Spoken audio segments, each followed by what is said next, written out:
नमस्कार, मैं रवीश कुमार।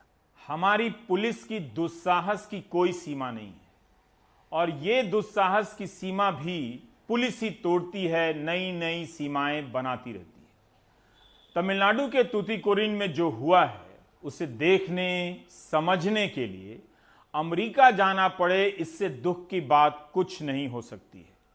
किसी पर भी झूठी आतंकी धाराएं लगा देना, 10 से 20 साल तक जेलों में सड़ा देना, फर्जी एनकाउंटर कर देना, इन सब कामों को हमारी पुलिस से बेहतर कोई नहीं करता है। और ये काम भी हमारी ही पुलिस बेहतर तरीके से करती है कि अपने एक अधिकारी देवेंद्र सिंह को दिल्ली में आतंकवादी धमाका करने की योजना बनाने के आरोप में गिरफ्तार करती है और 1 साल बीत जाने के बाद भी चार्जशीट दायर नहीं कर पाती और चार्जशीट दायर नहीं करने के कारण देवेंद्र सिंह को रिहा कर दिया जाता है, जमानत दे दी जाती है। आतंकवाद को लेकर जीरो टॉलरेंस के अनगिनत भाषण कहीं पड़े होंगे, गिरे पड़े होंगे, वो आप देख सकते हैं। लेकिन ये कोई अकेले उदाहरण नहीं है। जयराम और बिनिक्स के साथ जो कुछ भी हुआ है उसे कहने और सुनने का आप और हम फर्ज तो अदा कर ही सकते हैं, यकीनन ये जानते हुए भी कि होना कुछ नहीं है। जयराज की उम्र 58 साल की थी और उनके बेटे बिनिक्स की 31 साल की। जयराज मोबाइल फोन की दुकान चलाते थे। 18 जून की शाम 7:30 बजे सब इंस्पेक्टर बालाकृष्णन उनकी दुकान पर पहुंचकर शटर गिराने को कहता है। बिनिक्स मान जाता है। सब इंस्पेक्टर के जाने के बाद जयराज आते हैं और पूछते हैं कि पुलिस ने क्या कहा। इस पर जयराज कहते हैं कि दुकान तो 8 बजे बंद करनी है। वहां पर मौजूद एक पुलिस वाला कथित रूप से सब इंस्पेक्टर को जयराज की बात के बारे में बताता है। सब इंस्पेक्टर को लगा कि जयराज ने उसे गाली दी है। पहले भी जयराज और बालाकृष्णन के बीच कहा सुनी हुई थी। बालाकृष्णन ने जयराज से फ्री में मोबाइल फोन मांगा था जो नहीं दिया। 19 जून की शाम को बालाकृष्णन दुकान पर फिर आता है पुलिस की गाड़ी में। जयराज से पूछता है कि उसने कुछ कहा है तो जयराज इंकार कर देता है। बालाकृष्णन जयराज को गाली देता है और कॉलर पकड़कर पुलिस की गाड़ी में बिठा लेता है। सांताकुलम पुलिस स्टेशन ले जाता है। बिनिक्स का दोस्त भागकर उसके पास आता है कि तुम्हारे पिता को पुलिस थाने ले गई है। बिनिक्स अपने दोस्तों के साथ थाने पहुंचता है। उसे थाने के अंदर जाने नहीं दिया जाता है। पुलिस जयराज को मारने लग जाती है। थाने के बाहर खड़ा बिनिक्स अपने पिता को पीटते देखते सह नहीं पाता है। बिनिक्स और उसके दोस्त थाने के भीतर चले जाते हैं। कहते हैं कि गलती हो गई, माफ़ कर दीजिए, मोबाइल फ़ोन लेना है ले लीजिए, लेकिन बीमार पिता को छोड़ दीजिए, हम दुकान समय सीमा के बाहर नहीं खोलेंगे। पुलिस ने बिनिक्स को धर दबोचा और बाकी दोस्तों को थाने से बाहर कर दिया। इन दोस्तों के नाम हैं रवि और मणिमरन। कहानी का एक पक्ष यह भी है कि बिनिक्स अपने पिता को मार खाते देखता है तो थाने के अंदर चला जाता है। सब इंस्पेक्टर के हाथ पकड़ लेता है। इंस्पेक्टर श्रीधर को गुस्सा आ जाता है कि हाथ पकड़ने की हिम्मत कैसे हुई। सबको मारने के लिए कहता है। इंस्पेक्टर सभी को थाने से बाहर जाने को कहता है और दरवाज़ा बंद कर लेता है। दोस्तों को कॉलर पकड़कर थाने से बाहर फेंक दिया जाता है, मगर दोस्त वहीं टिके रहे। थाने के बाहर 7:30 से लेकर 10 बजे तक चीखें बाहर आती रहीं, हमें मत मारो, हमें बचा लो। द लीड में छपा है कि इंस्पेक्टर 2 लोगों को बुलाता है। ये 2 लोग बिनिक्स का हाथ पकड़ते हैं। 2 लोग उसके पांव फैला देते हैं। उसे दीवार से लगाकर मारा जाने लगता है। बाप को ज़मीन पर बिठा दिया जाता है। आगे और भी बहुत कुछ होता है। 10 बजे रात तक पिटाई चलती रहती है। सब इंस्पेक्टर बालाकृष्णन थक जाता है तो सब इंस्पेक्टर रघु गणेश मारने आ जाता है। रात 10 बजे के बाद पिता और पुत्र की आवाज़ थम जाती है। जब आवाज़ थम जाती है तो बाहर खड़े दोस्त जानने की कोशिश करते हैं कि भीतर क्या हुआ होगा। रात 11 बजे बाप बेटे की आवाज़ फिर से आने लगती है, इस बार पहले से कई गुना ज़्यादा। बिनिक्स के दोस्तों ने छुपकर खिड़की से जो देखा उसका हाल राहुल बता रहे हैं, जो तमिलनाडु की मीडिया में अलग अलग अखबारों और वेबसाइट में छपे हैं। चश्मदीद गवाह रवि और मणिमारन इन दोनों का ये कहना है कि रात के तकरीबन 10 बजे इन दोनों की चीखें कुछ थमती नजर आती हैं, लेकिन उसके 1 घंटे बाद यानी रात के 11 बजे इन दोनों की ही चीखें एक बार फिर सुनाई देती हैं। इस बार रवि और मणिमारन ये दोनों ठान लेते हैं कि ये जान लें कि अंदर इनके साथ हो क्या रहा है। वहाँ पर एक खिड़की के जरिए जब पुलिस थाने के अंदर देखा जाता है तो ये देखते हैं कि दोनों ही बाप बेटे को निर्वस्त्र किया गया है, नंगे वो लोग लेटे हैं और उनको 5 पुलिस वाले बर्बर तरीके से पीट रहे हैं, जिसमें एक सब इंस्पेक्टर और कुछ कांस्टेबल भी शामिल थे। इन दोनों को खिड़की के अंदर से झांकता हुआ देख फ्रेंड्स ऑफ पुलिस हरकत में आती है। इन दोनों को पुलिस थाने के कंपाउंड से भी बाहर फेंक दिया जाता है। बाकी के जो इनके दोस्त और रिश्तेदार थे, इन सभी को वहां से निकाला जाता है। तकरीबन 500 मीटर के आसपास भी, पुलिस थाने के 500 मीटर के आसपास भी इनको भटकने नहीं दिया जाता है। अगले दिन यानी 20 जून की सुबह समय 6:15 से 6:30 बजे के आसपास एक पुलिस वाला बाहर आता है, इन दोस्तों से ये कहता है कि अपनी कोई एक निजी गाड़ी का इंतजाम किया जाए, उस गाड़ी में इन दोनों को अस्पताल लेके जाना है। 6:30 बजे बेनिक्स और जयराज ये दोनों ही लड़खड़ाती हुई हालत में खून से लथपथ पुलिस थाने से बाहर निकलते हैं। जब ये दोस्त इन लोगों को अपनी गाड़ी में बिठाने की कोशिश करते हैं, वो दर्द से चिल्लाने लगते हैं, उनसे बैठा नहीं जाता है। तब इनको पता पड़ता है कि जो इनके पीछे का हिस्सा है यानी मूलाधार है, उधर बहुत चोटें लगी हैं और वहाँ से खून रिस रहा है। इनको लुंगी दी जाती है और जैसे तैसे गाड़ी में बिठा के इनको अस्पताल पहुँचाया जाता है। समय हो चलता है 7 बजे। 7 बजे जो पुलिस वाला है जो इनके साथ गया है, वो वहाँ के ड्यूटी डॉक्टर को ये कहता है कि इनका फिटनेस सर्टिफिकेट दिया जाए। वहाँ का जो ड्यूटी डॉक्टर है वो इनको मना कर देता है, कहता है इनकी हालत बहुत ख़राब लग रही है, पहले मैं इनकी जाँच करूँगा, उसके बाद ही इसके बारे में मैं बात करूँगा आपसे। बेनिक्स का एक और दोस्त राजकुमार, उसका ये कहना है सुबह के 7 बजे से लेके 12 बजे तक बेनिक्स ने 7 लुंगियां बदली हैं। सुबह के 7 बजे से लेके 11:15 तक 3 दफ़ा इनके ब्लड प्रेशर की जांच करी गई, लेकिन इनका ब्लड प्रेशर बिल्कुल नहीं नीचे उतर रहा था। इनके दोस्त और परिजन ये गुहार लगाते रहे कि इनका इलाज शुरू कर दिया जाए, इनकी जो हालत है बेहद नाजुक बनी हुई है। वहाँ का पुलिस वाला जो था उसने ये कहा, ये चोट इन्होंने खुद ब खुद लगाई है, सड़क पर लौट के इन लोगों ने खुद को चोटें पहुँचाई हैं, ये बड़े ज़ख्म नहीं हैं, इनका खून खुद ब खुद रुक जाएगा, इलाज की ज़रूरत नहीं है। इस दौरान पुलिस वाले डॉक्टरों के ऊपर दबाव बनाते रहे कि इनको फिटनेस सर्टिफिकेट दिया जाए। डॉक्टरों ने 3 इंजेक्शन और कुछ दवाएं दी हैं, तब भी इनका खून का रिसाव नहीं रुका, ना ही इनका जो ब्लड प्रेशर है वो नीचे आया। लेकिन डॉक्टरों ने मजबूरी में, दबाव में आकर इन लोगों को फिटनेस सर्टिफिकेट दे दिया। जैसे ही पुलिस वालों के हाथ ये फिटनेस सर्टिफिकेट लगता है, फौरन ही जयराज और बेनिक्स दोनों को ही लेकर सातानकुलम के जुडिशियल मैजिस्ट्रेट पी सरवणन के घर ये लोग पहुंचते हैं। रास्ते भर पुलिस वाले बेनिक्स और जयराज दोनों को ही ये धमकाते रहे, अगर तुमने मैजिस्ट्रेट के सामने अपनी जुबान खोली तो हम तुम्हारी ज़िंदगी तबाह कर देंगे, हम तुमको जान से मार देंगे। पूरी रात जो इनकी पिटाई होती है, उस सदमे से ये बाहर ही नहीं निकल पाते हैं कि अगले दिन पुलिस वाले इनको धमकाना भी शुरू कर देते हैं। जैसे ही मैजिस्ट्रेट के घर ये लोग पहुंचते हैं, कुछ 5-6 पुलिस वाले बेनिक्स को घेर लेते हैं और कुछ 50 मीटर की दूरी से ही इनकी पेशी कर दी जाती है। मैजिस्ट्रेट ने दूर से ही इनको देखकर रिमांड ऑर्डर भी पास कर दिया। मैजिस्ट्रेट ने ना एफआईआर पढ़ा, ना इनके खिलाफ जो धाराएं लगाई गई हैं, ना उन पर गौर किया।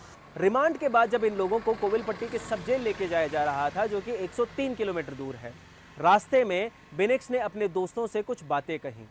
बेनिक्स ने यह कहा, पता नहीं इन पुलिस वालों ने मुझे क्यों मारा, मैं बेकसूर हूँ, मेरा पूरा शरीर टूट चुका है, अंग अंग दुख रहा है, मेरी आत्मा मर चुकी है, मेरी माँ को इस तमाम चीज़ों के बारे में कुछ मत बताना, मेरी माँ का ख्याल रखना, क्योंकि मैं वापस नहीं आ पाऊंगा। लेकिन एफआईआर में पुलिस की कहानी कुछ और है। पुलिस कहानी बना रही है कि 19 जून को उसके 2 सिपाही उस इलाके में पहुंचे पेट्रोलिंग करते हुए जहां पर जयराज की दुकान थी।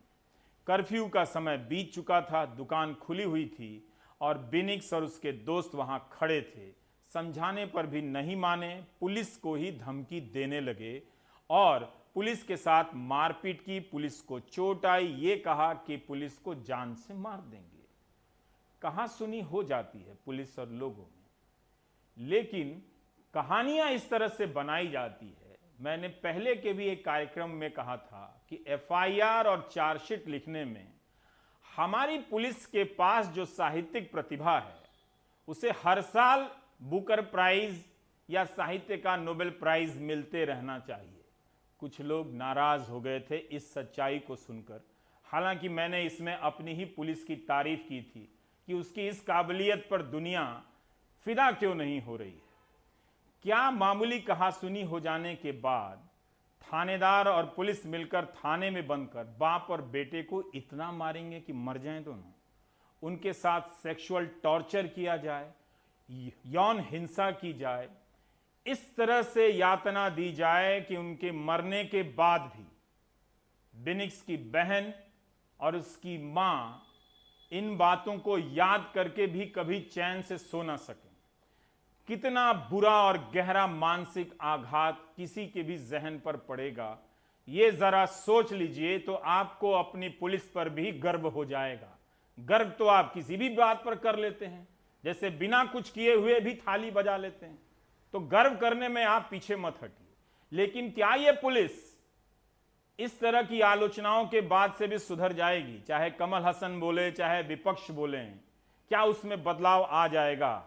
ये हमको देखने की जरूरत है। 22 जून तक जयराज और बिनिक्स का पखाना, पेशाब सब बंद हो गया। पेट फूलने लगा, खाना बंद हो गया। जेल के अधिकारी अस्पताल ले गए। 8:30 बजे बिनिक्स की मौत हो जाती है। उसके 12 घंटे बाद 23 जून को 8 बजे सुबह पिता जयराज की मौत हो जाती है। इसी थाने से, यानी सांताकुलम थाने से 13 किलोमीटर दूर पुलिस महेंद्रन को इतना मारती है कि वो दम तोड़ देता है। महेंद्रन के भाई पर हत्या का आरोप था, वो फरार था, लेकिन पुलिस ने उसकी करतूत की सजा महेंद्रन को दी और इस कदर मारा कि कुछ दिनों के बाद वो जिंदा नहीं बच सका। इसी सांताकुलम थाने का ये रिकॉर्ड है। तमिलनाडु के अखबारों में इस बात की भी चर्चा है, जब पुलिस जयराम और बिनिक्स को लेकर जुडिशियल मजिस्ट्रेट के पास गई तो क्या जुडिशियल मजिस्ट्रेट ने ये नहीं देखा कि बाप और बेटे की हालत इतनी खराब है, उनके शरीर से खून बह रहा है। ये भी रिपोर्टिंग है कि पुलिस के लोगों ने बाप बेटे को घेर लिया। अब जुडिशियल मजिस्ट्रेट की भूमिका को लेकर भी सवाल हो रहे हैं। कोर्ट ने भी कहा है कि जो जुडिशियल जांच की व्यवस्था की गई है उसमें पुलिस सहयोग नहीं कर रही है। इसे कहते हैं पुलिस का अहंकार। तो सीबीआई को भी देकर या दे देने के बाद भी क्या इंसाफ हासिल होगा? ऐसी कितनी घटनाओं के बाद भी हम इंसाफ का इंतजार करते रहेंगे। ऐसी घटनाओं की होने की संभावना को हम कम से कम या मिटाने की व्यवस्था क्यों नहीं कर पाते हैं? Many are also raising questions about the role of the magistrate who remanded these two men, reportedly without meeting them, because the police kept these two men in a van, in a vehicle, claiming that it's COVID season, it's not safe. If only the magistrate had exercised rule of law, applied his mind, many say, he wouldn't have allowed this arrest, because it's only a petty offense, keeping the shop open for beyond the lockdown curfew time. And this would require no arrest. And he could have also verified whether there was any police brutality. It would have been an opportunity for the men to explain what they had suffered. And many are asking that the court should also now take action on this magistrate. So several questions, unanswered questions, but at the moment, the case is all set to be transferred to the CBI. उत्तर भारत के लोग police की इन यातनाओं से बेहतर तरीके से परिचित हैं। जब एक समाज के भीतर कानून और संविधान की समझ कमजोर पड़ जाती है तो उस समाज के भीतर के लोग फर्जी एनकाउंटर की गाथाओं पर तालियां बजाने लगते हैं, नेता की वाहवाही करने लगते हैं और ऐसे लोगों की तालियों के दम पर नेता अपना सीना फुलाने लगते हैं कि उन्होंने एनकाउंटर कर दिया। उससे संबंधित सवालों का जवाब देने की जरूरत वो किसी को नहीं समझते हैं। फरवरी 2017 में मुझसे मिलने अशोक की मां और बहन आई। प्रवेश के पिता महेंद्र सिंह आए और जसबीर का भतीजा भी। 1996 के साल में दिवाली के 2 रोज पहले पुलिस ने अशोक, प्रवेश, जसबीर और जलालुद्दीन को उठाया और एनकाउंटर कर दिया। अखबारों में छपवा दिया गया कि हथियार के साथ अपराधी पकड़े गए हैं और एनकाउंटर कर दिया गया है। इस परिवार ने 20 साल अपने बच्चों के इंसाफ के लिए मुकदमा लड़ा है। 20 साल। सीबीआई का वो अफसर भी कर्तव्यपरायण रहा होगा। उसने अपनी जांच में इंसाफ किया और पाया कि जिन 4 युवकों को एनकाउंटर किया गया वो बदमाश नहीं थे। इनका एनकाउंटर प्रमोशन के लिए किया गया था। ये 15-15, 16-16, 17 साल के, ये 20 साल के, कहाँ से बदमाश हो गए? कब बदमाश हो गए? ये 15-16, 1400 की नौकरी करने वाले, चादर प्लेटफॉर्म में चादर छापने वाले, काफ़ी उतार चढ़ाव रहे हैं। ये 20 साल का बहुत लंबा समय रहा। आईबी, सीआईडी, सीबीआई जांच सब हो गया है। अपराधियों को तो सर वो पालते हैं वो लोग, सजा तो इनको, इन लोगों को मिलती है। हम इस लायक नहीं थे कि हम इतनी लंबी लड़ाई लड़ जाएंगे। सबको ये था कि गरीब आदमी ये लड़ाई लड़ने और एक सिस्टम के खिलाफ लड़ रहे थे। जो था हमारा वो तारीखों में इधर उधर आना जाना सब कुछ, मकान तक बिक गए, हमारी घर भी बिक गया। घर भी बिक गया हमारा। नहीं जी, हमें तो उम्मीद यूँ ही, बस जब तक हमारा सांस चलेगा हम तो लड़ेंगे ही। पुलिस वालों ने तो खूब जोर दिए जी मेरे पे। हाँ। 15 लाख ले ले, 10 लाख ले ले, मैंने पैसा नहीं लेने को बिल्कुल। मेरा तो लड़का मरा और पैसे ले लूँ। तारीख नहीं छोड़ी, इसके पिताजी चले गए। हाँ। दिन रोज तारीख लगी, दिन रोज तारीख पाएंगे। हर तारीख पे गई। हर तारीख पर दिन रोज। तो ये नौजवान बिना किसी आरोप के, बिना किसी सबूत के मार दिया गया। उठाकर पुलिस वाले उठाए और इसे 3 साल की बेटी थी। 3 साल की इसकी बेटी थी। खिलौना को ला दे, मुझे दिखाओ, मैं भी ना खाई तो। अच्छा ठीक है। अरे मेरे बच्चे, ठीक है माता जी। अरे भैया, मेरे भैया खिला दे रे। इनके तो एक ही था लड़का, 3 बहनें हैं, अकेला ही था। ऐसा नहीं है कि एनकाउंटर इसके बाद रुक गया। एनकाउंटर आज भी हो रहे हैं। टॉर्चर की खबरें आज भी आ रही हैं। एक ऐसे देश में जहां का मीडिया इतना डरपोक हो कि कुर्सी पर बैठा नेता नाराज हो जाएगा, इसलिए वो एनकाउंटर की खबरों की पड़ताल ही नहीं करता है। उत्तर प्रदेश में एनकाउंटर की घटनाओं पर नेहा दीक्षित और अन्य चंद रिपोर्ट के बाद मुख्य धारा की मीडिया ने अपनी सुविधा के हिसाब से इन खबरों से आंखें बंद कर ली, मुंह मोड़ लिया। 1991 की एक घटना है। यूपी के पीलीभीत में बस से उतारकर 10 सिखों को मार दिया गया, आतंकवादी बता दिया गया। 25 साल यह मुकदमा चला था। मारने वाला मारकर चला गया। बेशक 57 पुलिस वालों पर मुकदमा हुआ, जिनमें से 10 ट्रायल के दौरान ही दुनिया से चले गए। 47 पुलिसकर्मियों को सजा हुई। एक स्थानीय अखबार में खबर छपी थी कि बस में कुछ सिख परिवार तीर्थयात्रा पर निकले हैं, जिनमें से कुछ आपराधिक रिकॉर्ड वाले हैं। इस सूचना पर पुलिस ने एक बस को पकड़ा। इनमें औरतें भी सवार थीं। 12 जुलाई 1991 की रात बस पीलीभीत से गुजर रही थी। बस को रोका गया, मर्दों को उतारा गया। इन सभी को 3 अलग अलग एनकाउंटर में मार दिया गया। एनकाउंटर और टॉर्चर ये सिस्टम के तो पार्ट है ही, समाज का भी हिस्सा है। जनता के ज्यादातर वर्ग को फर्क नहीं पड़ता, लेकिन एक वर्ग दूसरे वर्ग से अपना हिसाब बराबर करने के लिए धर्म और जाति के आधार पर पुलिस का सहारा लेता है, पुलिस को सपोर्ट करता है और इस आधार पर बने माहौल का फायदा उठाते हुए पुलिस अपना हाथ साफ कर लेती है। इसी 26 जून 2020 को नेशनल कैंपेन अगेंस्ट टॉर्चर ने एक सालाना रिपोर्ट जारी की है और इस रिपोर्ट में 2019 में टॉर्चर से हुई मौत के ऊपर सारे आंकड़े दिए गए हैं। इस रिपोर्ट के हिसाब से 2019 में 1731 लोगों की कस्टडी में मौत हुई, जिसमें से 1606 मौतें जुडिशियल कस्टडी में हुई, जबकि 125 मौतें पुलिस कस्टडी में। 2019 में हर दिन औसतन 5 मौतें कस्टडी में हुई हैं। पुलिस कस्टडी में जो 125 मौतें हुई हैं, उनमें से 93 मौतें टॉर्चर से हुई हैं। सबसे ज़्यादा 14 उत्तर प्रदेश में, तमिलनाडु और पंजाब में पुलिस कस्टडी में 11-11 लोगों की मौतें हुई, बिहार में 10, मध्य प्रदेश में 9, गुजरात ओडिशा में 7-7। पुलिस कस्टडी में जो 125 लोगों की मौतें हुई हैं, उसमें से 75 लोग यानी 60% गरीब घर से हैं, 17 लोग आदिवासी और दलित हैं, 15 मुस्लिम कम्युनिटी से हैं। एनसीआरबी डेटा के हिसाब से 2009 से लेकर 2018 के बीच पुलिस कस्टडी में 982 लोगों की मौत हुई है, जिनमें से 395 केस की मजिस्ट्रेट इंक्वायरी और 261 केस की जुडिशियल इंक्वायरी हुई है। हमने ये और पाया है कि जितने सारे कस्टोडियल डेथ है 60% के करीब जो पुलिस कस्टडी में मारा जाता है वो एक्चुअली गरीब, मुस्लिम minority, schedule caste, schedule tribes समुदाय का है। और जो ऑफेंस के लिए वो अरेस्ट किया जाता है वो बेसिकली चोरी का हो, बूटलेगिंग हो, छोटे छोटे मामले में जो पेटी ऑफेंसेस है उसमें पकड़ा जाता है।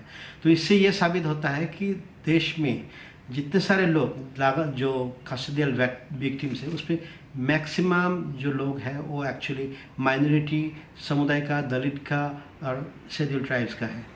और समस्या इसमें ये और एक चीज़ है कि जब प्रोसिक्यूशन का बाद आता है, प्रोसिक्यूशन डिपार्टमेंट पुलिस के दबाव में आकर या सरकार के दबाव में आकर प्रोसिक्यूट नहीं कर पाते हैं। और जितने सारे विक्टिम्स हैं उनका फैमिली इतना गरीब है कि उनके पास कोई कैपेसिटी नहीं है कि कोर्ट में जितने सारे प्रोसेस है उसको झेल सके और जो कल्पित है उनको 20 साल या 25 साल के बाद प्रोसिक्यूट कर सके। वो जो कैपेसिटी है वो कैपेसिटी जो विक्टिम्स का रिलेटिव्स है, फैमिली मेम्बर्स है, उनका नहीं है। तो उसका चलते एक प्रॉब्लम आ गया वो कि इस देश में क्योंकि प्रोसिक्यूशन ही नहीं होता है, उसका चलते कोई पुलिस ये जो ऑफिशियल्स है जो टॉर्चर करते हैं उनका मन में कोई डर नहीं है। National human rights commission establish हुआ है। नेशनल ह्यूमन राइट्स कमीशन में 24 घंटे का अंदर जो एसपी है या डिस्ट्रिक्ट मजिस्ट्रेट है वो खबर देते हैं कि ये कस्टोडियल डेथ हुआ, लेकिन वो एक परफॉर्मेटरी हो गया क्योंकि नेशनल ह्यूमन राइट्स कमीशन आज तक किसी केस में इंटरवेन नहीं किया जिसमें वो एक कल्प्रिट पुलिस ऑफिसर को या पुलिसमैन को प्रोसिक्यूट कर सके। तो ये जो स्थिति है हिंदुस्तान में, हम खाली डाटा कलेक्ट करते रह गए, एनएचआरसी खाली डाटा कलेक्ट करते रह गए। जब प्रोसिक्यूशन का बारे आया है कोई प्रोसिक्यूशन नहीं हुआ। तो इसका चलते जो 1993 से लेके आज तक जब से लेके एनएचआरसी डाटा कलेक्शन कर रहा है उससे ये साबित होता है कि टॉर्चर का कमी नहीं हो रहा है। इनफैक्ट कंसिस्टेंटली उतने ही जो इंसिडेंट है टॉर्चर का इंसिडेंट है वो चलते आ रहे हैं। दिल्ली दंगों की जांच से संबंधित एफआईआर और चार्जशीट की खबरें आप पढ़ ही रहे होंगे।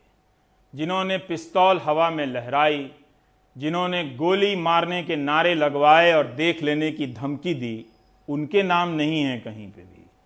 लेकिन जिन्होंने जिंदगी में कभी किसी पर हाथ नहीं उठाए, उनके नाम हैं। एक गर्भवती महिला को जमानत ना मिल जाने पर पुलिस तुरंत एक दूसरे मामले में याचिका दायर करती है और यूएपीए जो आतंकवादी गतिविधियों में शामिल लोगों पर धाराएं लगाई जाती हैं उसकी धारा लगा देती है। दिल्ली की इस तथाकथित जागरूक जनता को ही फर्क नहीं पड़ता वो अमेरिका क्या देखेगी। वो अपने झूठ पर पर्दा डालने के लिए हर समय कभी तमिलनाडु तो कभी अमेरिका का बहाना लेती है। लेकिन कुछ हुआ नहीं, पुलिस को अभी फर्क नहीं पड़ता है। एक समाज जब सड़ जाता है तो उसे अपनी सड़न से भी फर्क नहीं पड़ता है। उसकी दुर्गंध उसे सुगंध नजर आने लगती है। इसलिए तमिलनाडु की घटना को लेकर हमें अफसोस जरूर करना चाहिए, लेकिन यह उम्मीद नहीं करनी चाहिए कि इस देश में बहुत कुछ बदल जाएगा।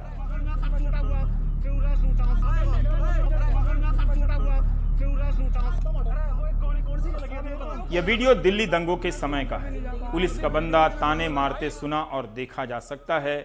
जो नीचे गिरे हुए हैं वो बेसुध हालत में हैं। 8 पुलिसकर्मी चारों तरफ खड़े हैं। 2 दिन बाद इनमें से एक 24 साल के फैजान की मौत हो जाती है, दूसरे को गहरी चोट आती है, हड्डियां टूट जाती हैं। लेकिन उसके बाद भी एक भी पुलिस वाले के खिलाफ मामला दर्ज नहीं होता है।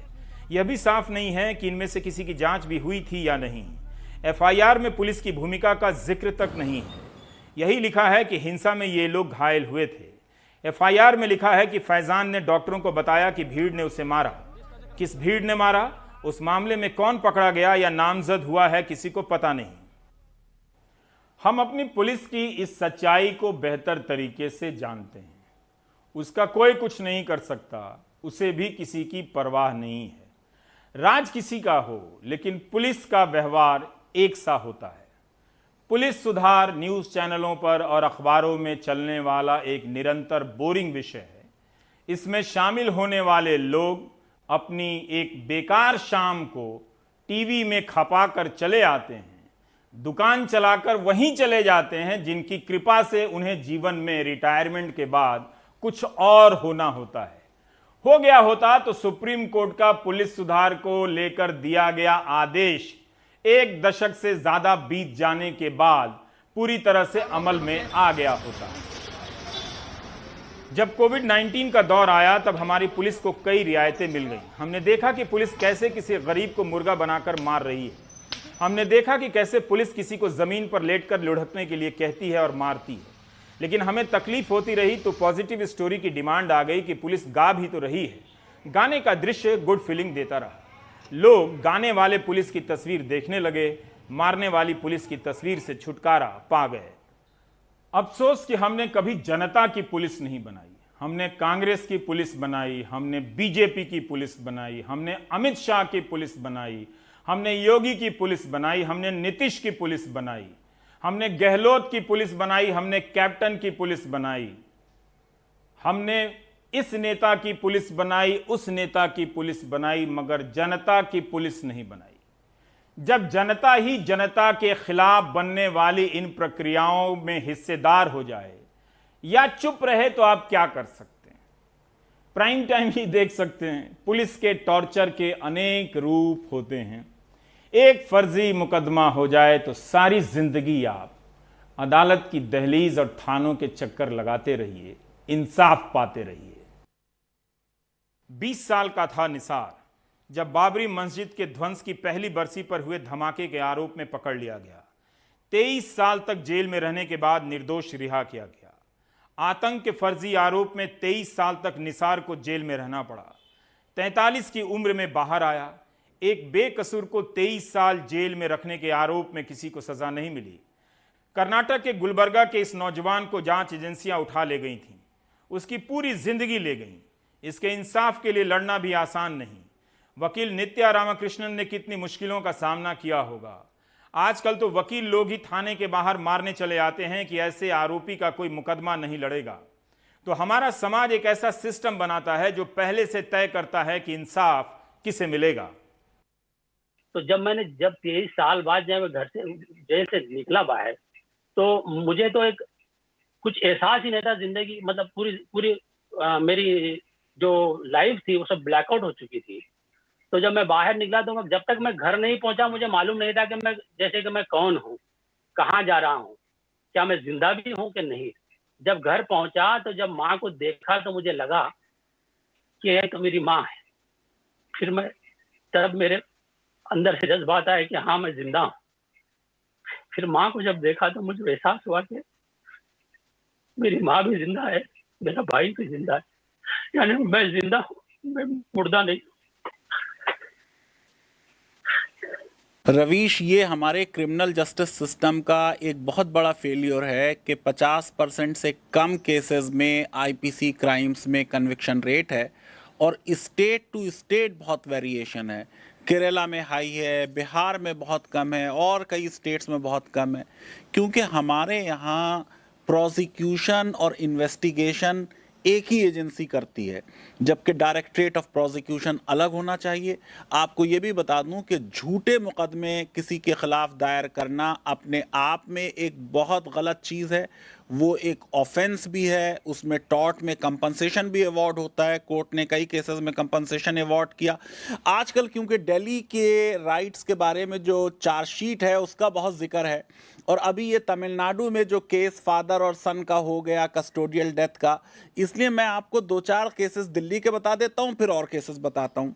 धौला कुआं में 2005 जुलाई में ये कहा गया कि साहब वो रात में 1 और 2 जुलाई में इनकाउंटर हुआ और ये 4 लोग जो थे ये गुड़गांव से भागे थे और ये टेररिस्ट थे, और फिर हमने इनको पकड़ लिया और उसके बाद इनसे पता चला 3 और लोगों का, और AK-47 मिली और मैगजीन मिली, कार्टिजेस मिले, हैंड ग्रेड मिले, और बाद में ये सब के सब लोग जो हैं ये एक्विट हुए, और उसमें जो एक्यूज गुलाम मोइनुद्दीन डर था वो तो इन्वॉल्व था एंटी मिलिटेंसी ऑपरेशन में, उसने सरेंडर कराया था बहुत से आतंकवादियों का, लेकिन उसको एक झूठे केस में पुलिस ने फंसाया और कोर्ट ने सब इंस्पेक्टर रविंदर त्यागी की बहुत आलोचना की इस केस में।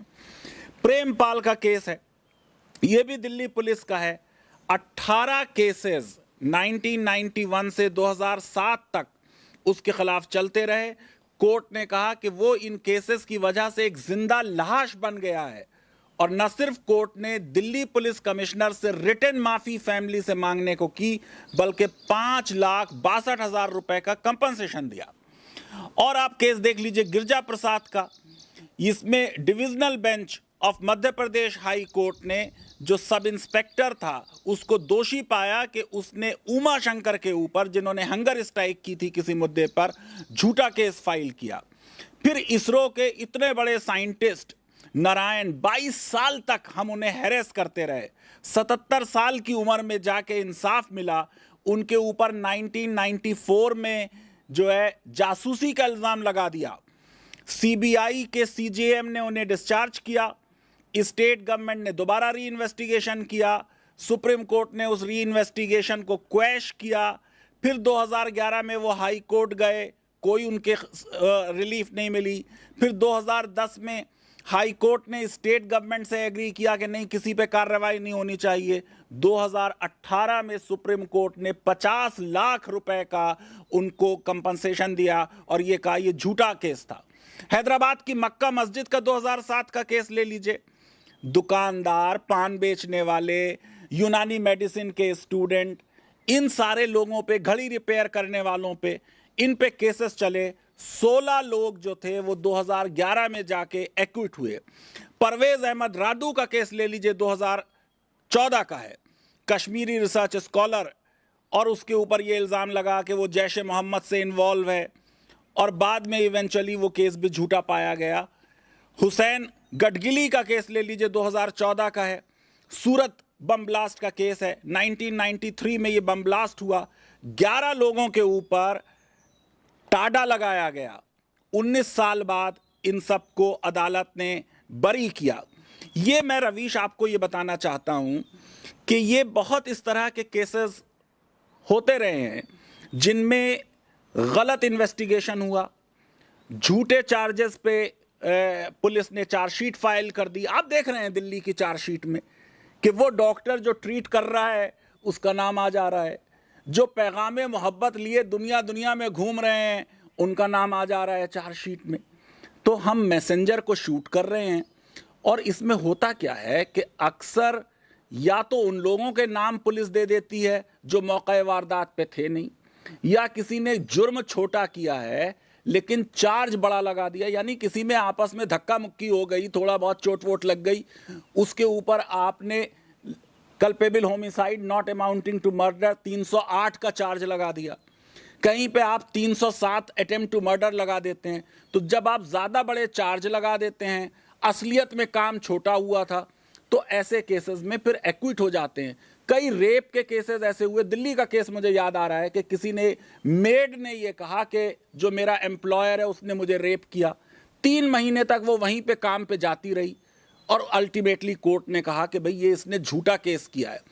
तो ये सारे मामलात को अगर हमें ठीक करना है तो लॉ कमीशन की 277th रिपोर्ट है रॉन्गफुल प्रोसिक्यूशन पर, उसमें बहुत से सजेशंस दिए गए हैं। उन सजेशंस को इम्प्लीमेंट किया जाना चाहिए। पुलिस को हमें एक प्रोफेशनल फोर्स बनानी चाहिए और साइबर फॉरेंसिक का इस्तेमाल करना चाहिए। अभी तक ज़्यादातर केसेस में हम ओरल एविडेंस पे जाते हैं, और अक्सर विक्टिम और गवाह पॉलिटिकल प्रेशर में या मजबूत पावरफुल अगर कोई मुजरिम है, एक्यूज्ड है, उसके प्रेशर में हॉस्टाइल हो जाते हैं। बड़े बड़े केसेस में बहुत गवाह जो हैं, सोहराबुद्दीन का केस ले लीजिए, वो हॉस्टाइल हो जाते हैं और केस खत्म हो जाता है, केस छूट जाता है। जयराज और बिनिक्स के साथ जो हुआ वो इसी तरह के सभ्य समाज में हो सकता था, जो हर दिन अपनी हकीकतों पर पर्दा डालकर खुद को सभ्य कहलाने में गर्व महसूस करता है।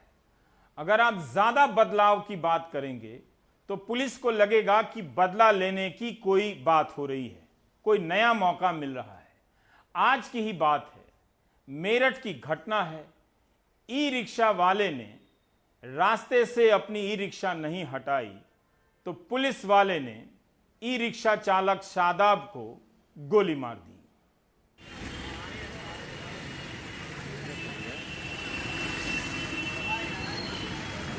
मुंह पे मार रहा था, पीठ पर रख के चला दी, एकदम निकाल दी। एक बंदूक थी वाइट कलर की सफेद सी। यहाँ के रिक्शा वाला रुको, पीछे से बढ़ती है पुलिस वाला जाओ और उसने पिस्टल निकाली और सटा के गोली मारी रबड़ की। रिक्शा वाला खड़ा हुआ था, सिपाही आया इधर से, उन्हें निकाली और मार के फिर मारी।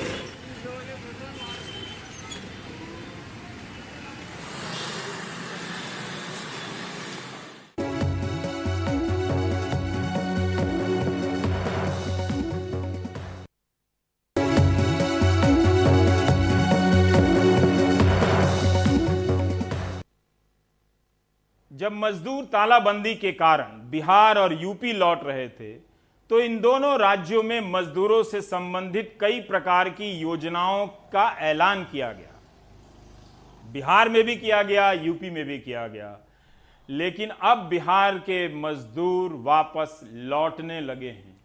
उन्हें लगा था कि उनके घरों के आसपास काम मिल जाएगा, मगर यहां भी भूखमरी और बेकारी इंतजार कर रही थी, इसलिए वो लौटने लगे हैं।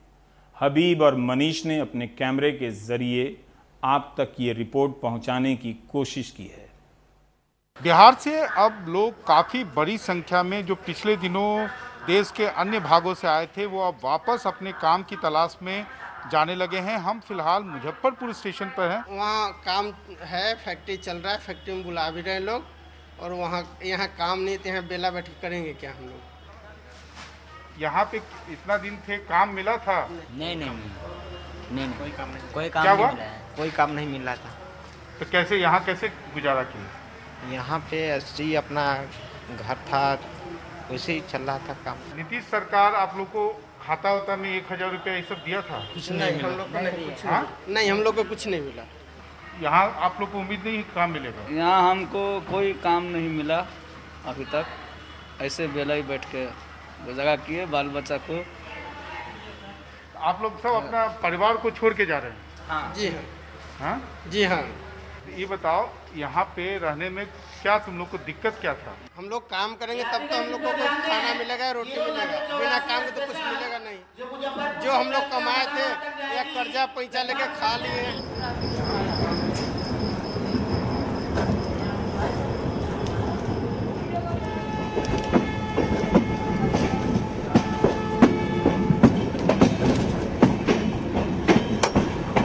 हम फिलहाल मुजफ्फरपुर से अहमदाबाद स्पेशल ट्रेन है, ये सभी का स्पेशल आप कह सकते हैं, और ये भाया सूरत होके जाती है। तो बहुत सारे लोग हैं इस ट्रेन में। अभी कोरोना का कहर जारी है, तब आप लोग क्यों जा रहे हैं? सर यहाँ पे कोई रोजगार कुछ नहीं है, मतलब यहाँ पे भूखा मरने से तो अच्छा है कि वहाँ पर चलो कुछ तो कम से कम तो वो होगा। यहाँ इतना दिन से कोई काम नहीं किया? यहाँ नहीं, यहाँ कोई काम नहीं, लेकिन नीतीश बाबू बोल रहे हैं कि काफ़ी काम है। नहीं, कोई काम नहीं, यहाँ पर कोई काम नहीं। यहाँ कोई रोजगार नहीं है, यहाँ रोजगार नहीं है। 5-6 महीने से बैठा हूँ महाराज, इसलिए उधर बुलाया है, आ जाओ, फिर जा रहा हूँ, भाड़ा उड़ा भेज दिया। अभी गांव में मनरेगा इस सब में किसी में काम नहीं मिला? काम नहीं मिला है कुछ नहीं। सर यहाँ काम धंधा नहीं, इसलिए वहाँ सूरत जा रहे हैं काम करने शौचालय में। 6-7 महीने से मैं भी बैठा हूँ। बीमारी का डर नहीं है? अभी तो कोरोना का अभी तो चल ही रहा है। हाँ चल रहा है। क्यों जा रहे हैं? अब मजबूरी है, कुछ तो करना पड़ेगा। अब कुछ नहीं करेंगे तो भूखा भी तो ऐसे भी तो क्या करेंगे, आप गरीब लोग हैं तो कुछ न कुछ तो करना पड़ेगा ना।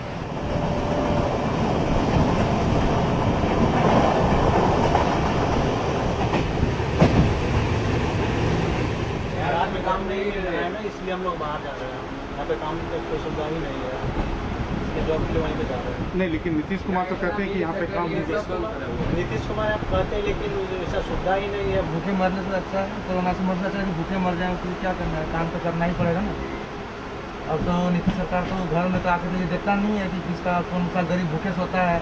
यहाँ तो कोरोना से मरने के बाद भी ऐसा होता है कि बहुत सारे लोग भूखे मर जाते हैं, तो भूखे मरने से अच्छा है कि जाके कोरोना से मरना ही चाहिए। नहीं, लेकिन ये बताओ कि जा रहे हो तो वहाँ पे काम की गारंटी है कि काम मिल जाएगा? बुलाया गया है।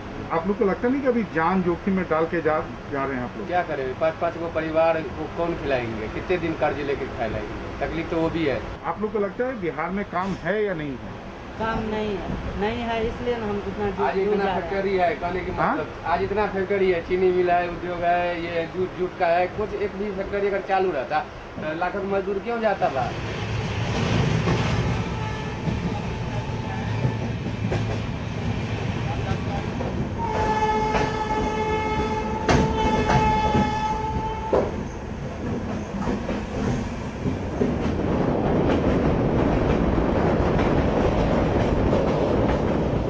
की तलाश में आए थे कि हम अपने गांव में आ जाएंगे तो कुछ रोजगार मिल जाएगा, लेकिन सर यहाँ हम कम से कम 25 दिन हो गया लेकिन हमको कोई रोजगार मिला नहीं, तो वापस हमको फिर वही सूरत जाना पड़ रहा है। यहाँ हम तो 4 महीना से बैठे हुए और यहाँ कुछ काम मिला नहीं हमको, तो इसकी वजह से अभी जा रहे हैं वहाँ कुछ आहिस्ता आहिस्ता काम शुरू हुआ है, तो इस उम्मीद में जा रहे हैं कि वहाँ जाएंगे तो 2-4 पैसा कमाएंगे। यहाँ कुछ रोजगार नहीं, इसके लिए वहाँ जा रहे हैं सर। कुछ भी यहाँ मिल नहीं रहा है ना, तो कोई सुविधा मिल रहा है, परेशानी यहाँ पे और ज़्यादा यानी हो जा रहा है। क्या परेशानी यहाँ पे यानी खाने पीने के लिए सबसे ज़्यादा तकलीफ है। राशन कार्ड ये वो सब भी नहीं होता तो कुछ भी मिलता नहीं, बोले जिसका राशन कार्ड है उसी को मिल रहा है। सही है ना, आपका नाम जुड़ेगा, कब आएगा नहीं आएगा उसका कोई नहीं, लेकिन मनरेगा और ये प्रधानमंत्री का मिशन मोड में ये सब कुछ भी नहीं मिल रहा है। सही है ना, ये सब कुछ भी नहीं मिल रहा है। गाँव में 10 लोगों को मिलता है, बाकी लोगों को नहीं मिलता है।